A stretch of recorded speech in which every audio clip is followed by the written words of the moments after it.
This is Thoughts Become Things. With each episode, we'll help you reach the highest creative potential that God has for you.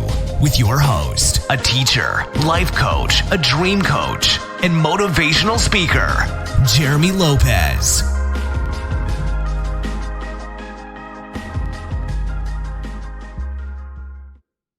Hello again, everyone, and welcome to another podcast of Thoughts Become Things. I'm Jeremy Lopez, and as always, I'm always so glad you guys decided to join with me this week again. And so many people, so many friends of the ministry have contacted us through our customer service email and have told my staff repeatedly, these podcasts saved my life. These podcasts feed life into me. You know, I love your books, Jeremy. I love your courses, and I'm so glad and honored to be able to get all the good news, receive all that good energy and good positive, things that Lord has placed upon your heart, and to tell me, because that helps me to actually get more an idea and sort of leverage out exactly what I feel is balanced in the sense of bringing stuff to you guys to really help you guys to strengthen you, make you the overcomers and the victors you're called to be, in the kingdom. And I'm so honored by that. And so continue. If you guys want to continue sending us emails, let us know what you like about the podcast and my books and my courses. Let us know maybe future topics you'd like to maybe see me get into. I'd love to be able to hear from you guys. So definitely do that today. So today I want to talk to you about basically how to deal with situations that come up in your life. How to deal with situations, because so many people go through so many issues today that I notice that it's like they get overwhelmed by it. They don't know how to deal with it. Now, me included, I have been notorious. I've been known to be able to do the same thing, to have maybe a situation come up in my life where I don't know what to do with it. And so if you look at the overall big picture of it, it's overwhelming, is it not? I mean, so many pieces of the puzzle in our lives that we can't define. Sometimes we sort of put all the pieces together on the table without sort of breaking them down, by maybe the colors of something or the pieces that maybe look like would fit this part of the puzzle. Instead, we just sort of pour the box out on the table, and there's like all these hundreds of pieces of puzzle on a table that make no sense, and we tend to look at the big picture of that, and we get overwhelmed by it, don't we? Because we don't know where to start, we don't know what to do. It's just it's too much, it's an overload. And you know what? That's how life tends to be sometimes for us, because when you don't stop, look, and listen, and maybe go through some of the points I want to bring to you today, then sometimes it can be very overwhelming. So any situation you face in your life right now, make sure you're always dissecting it. Make sure you're always beginning to understand that if I see this huge situation in its fullness, just up front with no definition, no understanding, no peace, then I will get overwhelmed. You're not being negative when you say that. It's just the way of life when we tend to look at something from the wrong perspective that we need to see it from, that we don't need to see it from, and it's going to overwhelm us. And so you don't ever want to do that. Here's what you want to do when you approach situations in your life, okay? And I want to give you a couple of steps today that are very easy, very simplistic to do, but really it'll help guide you into other situations of your life that maybe you're like, I can't tackle this right now. I can't handle it. I'm going to put it on the shelf of my life. I'll deal with it another day, and you don't want to sort of tap into that to really, discover what that situation needs to be saying to you or what you can learn from it.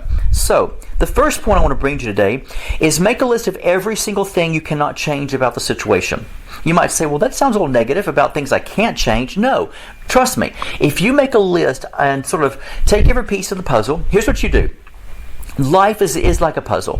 When you see a puzzle, I put together a puzzle recently, matter of fact. So if let's say you pour the box of the pieces of the puzzle on the table. Let's say you might have 100 pieces to a puzzle, and yet you see the finished work, maybe on the box, of how it sort of looks in the sense of, how it should be. And so what do? You take all the pieces on the table, and instead of being overwhelmed by it, you know what to do. What do? You see the big picture, and maybe, let's say, for example, if on the big picture there's let's say a guy with a blue shirt on, or maybe there's a sunset of orange, sunset in the background of the picture. So what do? You find use of the pieces of the puzzle, maybe that match the color, maybe of the blue shirt. Put all the blue pieces together, and then all of a sudden, let's find the orange pieces that match the sunset. Put all that over here, and then you sit here and you say, well, maybe there's a table in the picture. Table's brown, so let's pull all the brown pieces over here. You begin to dissect it. Now, here's the key thing you want to understand. You know how to do this. When people say, I can't deal with situations, it's overwhelming, I said, sure you can. You can do all things through Christ who gives you strength. You can do anything you want to do as long as you know how to be able to approach the situation.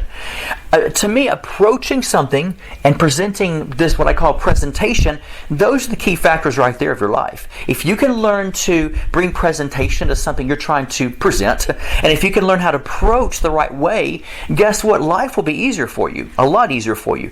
I talk to people so many times throughout the day in my life coaching sessions who say, Jeremy, my issue is it just overwhelms me. I can't handle it. And I can hear their heart begin to race more. Almost like their blood pressure is coming up and their emotions start beginning to go crazy, because even the thought of something overwhelming scares people. But if you would begin to take a look at the pieces and say, okay, the overall needs to be like this, and you start slowly putting pieces of the brown over here, the orange over here, the blue over here, then guess what? You're on the right track. Because what you're doing is you're speaking strategy into the puzzle, into the situation.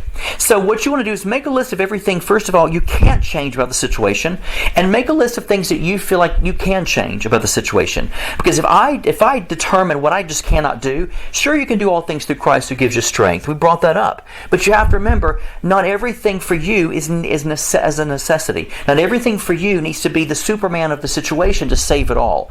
So you have to know your own boundaries to say, you know what, I might could take care of all this, but I don't think I need to do this over here. I don't think in this situation I need to tackle it. So notice what you're capable in the now moment of doing versus what you're capable of not doing right now. Because what you want to do in a big situation is slowly approach it to begin to break it down, dissect it, right? Once you dissect something, all of a sudden it becomes easier for you to understand. So when you get the pieces of the puzzle, let's say for example, over here, and you're looking at these and you're saying, okay, here's the orange pieces, here's the blue pieces, you're on the right track. Why? Because you recognize that I can see the fragmentation through the blueness of these pieces. So I know these are parts of this shirt from the puzzle. I know that these orange pieces over here are going to be part of the sunset.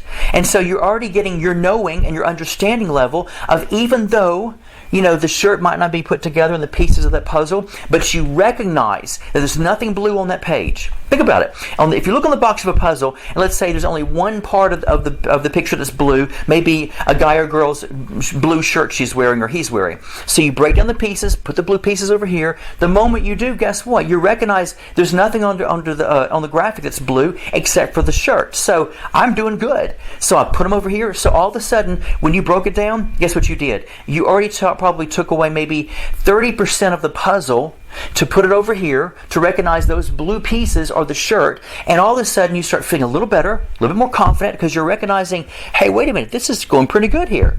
This is good. I've eliminated and eradicated 30% of it. Now here's the thing that you have to remember as well. When you look at those pieces that you recognize are blue, maybe the blue shirt of the big picture of the puzzle, even though they're not together, they're not pieced together, but you still have this calming sensation about you that says, but at least I know where they go.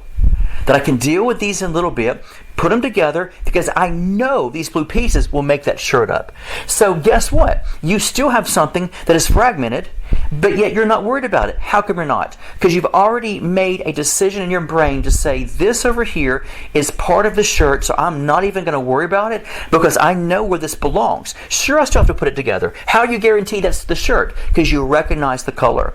And so you learn to dissect, you learn to figure out, you learn to strategize, and guess what? You don't get frustrated because you understand I have to start in the small things. I love the scripture that says if you're faithful in the small things, God will make you faithful and ruler over many things. Why is that? Because when you learn to be faithful in the small things, you learn to master the small things. The small things are putting pieces over here that are blue, that we know are part of the puzzle. That's the blue shirt of that person. We recognize the orange on that whole picture is going to be the sunset, so we put this over here. But think about it. You have already trained yourself not to be overwhelmed because you don't even allow it to hit you. Why? Because you're guaranteed this is the shirt, this is the sunset, this is the table. I'm on a good roll. So I'm breaking down, I'm putting pieces in a percentage. This is about 25% over here of the puzzle, which makes up the shirt. Here's about 20% over here that makes up the table. Here's about 25% over here that makes up the sunset. So you've already broken it down.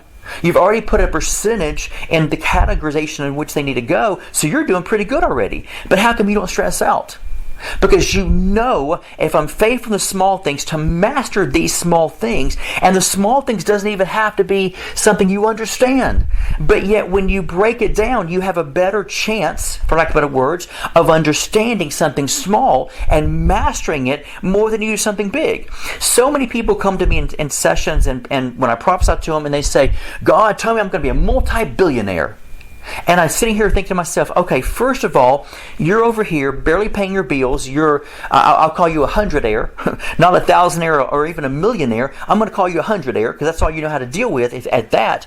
And you're already talking about a big scale that you think God spoke to you about being a multi-billionaire on that level, but yet you're still struggling paying your bills. You've never even had $1 million to deal with. You've never known what it's like to invest over $1,000, much less have you even ever invested money, period. So you have to understand, I'm not going to judge the fact that did God speak that to you, but I'm going to tell you right now, 99.9% of the time when God speaks to you, here's what He does. Think about Abraham. Abraham, I'm going to make you the father of many nations. Now, is that a big deal? It is a big deal. But think about the jump in that. And he began to explain after that. He began to explain. Here's basically what that looks like. Think about that. Because God will never, never, ever skip from step 1 to step 10 in your life.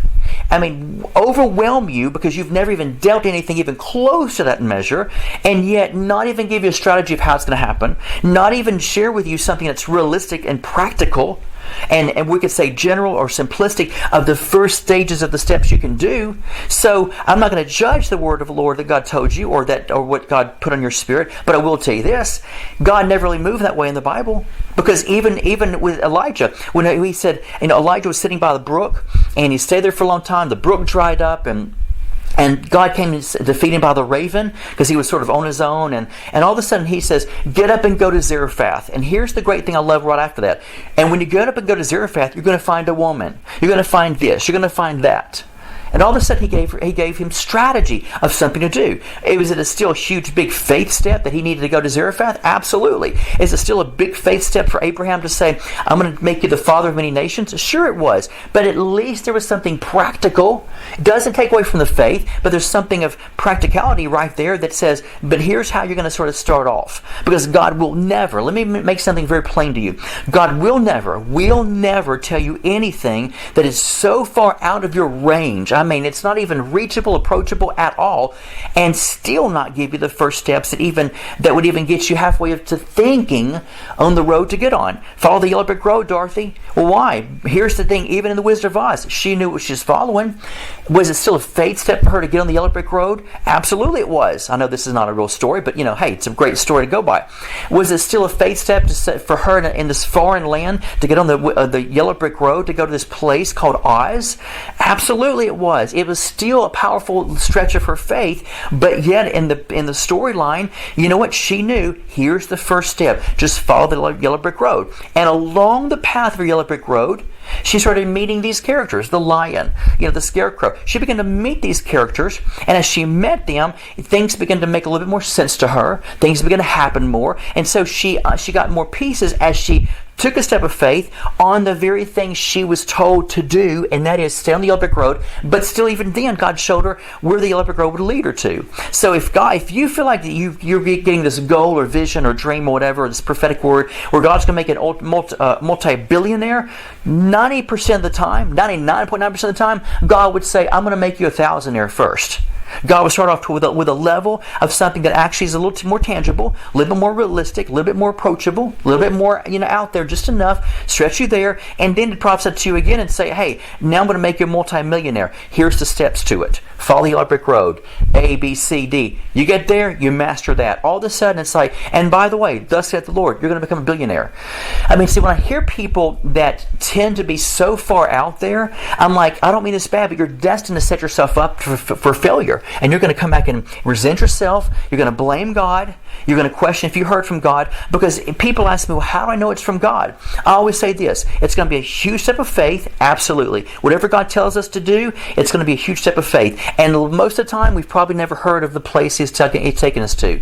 Or 90% of the time, He's going to tell you things that you're not even aware of. But through that process, He'll at least tell you steps to take that is practical, that will help you, and you just take just the first step of action, and it's going to lead you to the next step, because you've got to be faithful in small things. Put it this way, God will never go against His word in the sense of saying, I'm going to make you a multi-billionaire, but by the way, pardon my language, but just screw the scripture, because that's not going to apply to you. You see, no being ugly or nasty, but that's what I'm trying to say. He will never do that.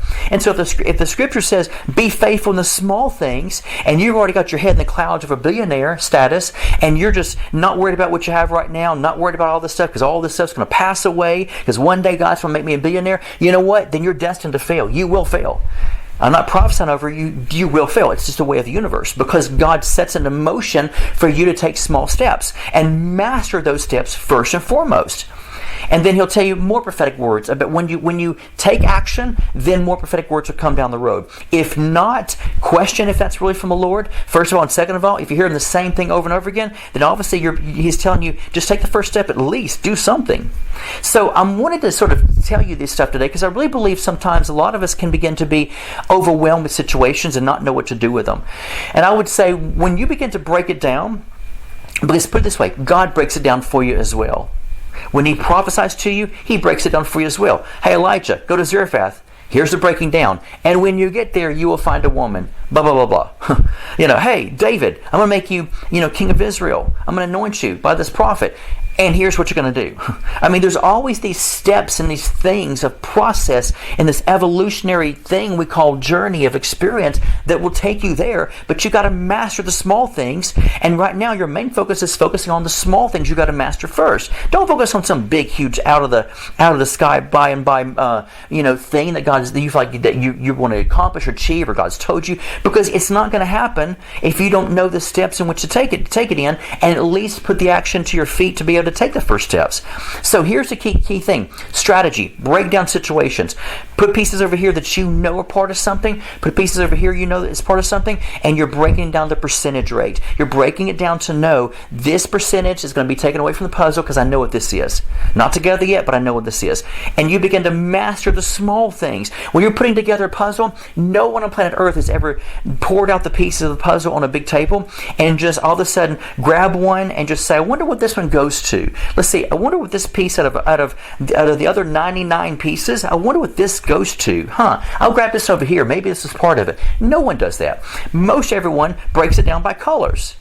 And then once you break it down by colors, you break it down into those individual colors, and you begin to say, well, this piece looks like, because it's part of blue, maybe it snaps into this one, pops into this one, whatever. But that's the key thing. And you won't get overwhelmed so easy. Situations won't bother you as bad when you learn to break it down of what you know you can't do and what you can do in the situation. Anything of life that is overwhelming to you, here's what I'm going to recommend to you. Sit back, take a deep breath, and maybe walk away from it for a minute. Come back to the situation, then say, okay, you know what? I've calmed down for a moment. Now here's what I'm going to do. I'm going to break it down, strategize, know what I can and can't do. Figure out of the first step of what I know I can do right now. Maybe because I have the tools, spiritual tools, natural tools, the money, the no money, the peace, the no peace. I know what I have now that I can master since I've broken it down. And once you do it, voila, you'll become a master of the big things after a while. Because you've proven yourself. See, I believe God wants us to prove ourselves. I do. I don't think it's wrong to say that. I think sometimes God wants us to prove ourselves to Him by saying, if you give me something, God, I'll master it and work with it. Because if I don't, and I make a flop out of it, do you really think God's going to make you something bigger? If you can't pay your bills and you're in debt over your ears, and you're past 30, 60 days of paying your credit card, your Visa, your MasterCard, or American Express, whatever, or maybe, and you have a track record of that, trust me, God's not going to speak to you and say, I'm going to make you into a multi-billionaire. Not going to happen. Not going to happen. Because you have proven yourself that you have not fulfilled the mastery of small things. And trust me, you can work out things to where you can strategize and get your bills paid. Been there, done that years ago. So I know it works. And when you master these things, life begins to change for you, and you can call it promoted, you can call it evolving into something new or different or bigger, but either way, whatever you want to call it, it's going to happen to you. So I want to encourage you guys to do that today, all right? Now, one thing I want to say before I close this podcast is this. I think what would really help all of you out, I have a combo that has been one of our best-selling combos, hands down, on our website. It's called Creating Your Soul Map. So if you go to the website, it's called Creating Your Soul Map Combo. Put in those words, Creating Your Soul Map Combo. When you do, it's going to give you the book and the workbook to it. I want to encourage every last one of you, because the book is really thick, Creating Your Soul Map, and the workbook is going to help you out, because these two things are going to teach you how to be able to get a vision board, how to begin to focus on things, how to begin to strategize, what to do to begin to build your future, build what it is you need. Because let me tell you something, positive thinking is powerful. Creating thoughts become things is powerful, but you have to put action to all of it. And if you don't know how to strategize, categorize, break things down, know what to focus on, how to be positive, then your future is not going to hold a lot of power. Let me just be honest with you. And I want that power to be yours, that the God's promised you. So order today from IdentityNetwork.net, Creating Your Soul Map Combo, and we'll ship it to you. I'll autograph the books for you, or the book that is. And if you want to order by phone, call our office and say, I want to order the Creating Your Soul Map Combo. Make sure Jeremy autographs the book as well, and I'll be glad to do it for you guys, because I want to help you. I want to teach you how to strategize and know the steps to take for this beautiful, amazing life in which you live.